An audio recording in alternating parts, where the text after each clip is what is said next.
listen, I would die for you, was a choice that took me years to make. And the answer was always right in front of me. I always had the opportunity to give Jesus the control of my life. But I had seen the wrong versions of it. I had seen misrepresentations that made me say, I don't want to walk like that. I don't want to live like that. I had seen religion, and I had seen judgment, and I had seen hate. And I had seen the hurt that I felt when I thought he was supposed to bring me an answer on my timeline, and I didn't get it. And I looked at the mirror and I said, there's no way that a creator who loves me this much would let me walk through this pain. But I know now that he lets us write different parts of our stories with our lives so that others can see and point back to him, and he holds us in his arms of love. And the best players get the most defense. I'm a hooper. I played ball growing up, and the worst thing you can hear is leave him open, let him shoot. If you're a threat and you have a gift and you have a story and you bring something special to the table, the enemy will go out of his way every day to keep you muted, keep you silent, and keep you discouraged, because he is terrified of what you would look like if you were free. You need to understand just who you are. I look around and I don't see faces of individuals that I'll never see again. I see faces that I have the privilege to encourage and remind who they are.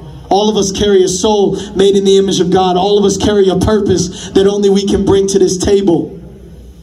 And if you believe the lie that you're not worth it, and you shut up and you sit down like the devil wants, and you don't bring your gift to the world, he wins. And everybody who doubted us and told us we wouldn't, told us we couldn't, said that we were a lost cause or too far gone, they're right. But if you stand up and say, I choose to believe what God says about me, not that I will be, but that I already am enough and loved and chosen and set apart, that's when things get interesting, because you start walking in who he says you are. It's my responsibility as a follower of Jesus to do this right now. If you don't follow Jesus of Nazareth, or you've walked away, or you feel like you've been living in a religion, checking in and out of church, but not following the Messiah, I want to give you an opportunity to pray a prayer with me, because like I said, this is who I am. This is my responsibility to offer you what gave me freedom. And then I want to pray for everybody else. If you find Jesus just now in this moment, or if you've walked with him for 20 years, either way, there's still more for us to unlock. You know how I told you that you find the will of the Father, and then you speak out the word, and then you live out the way?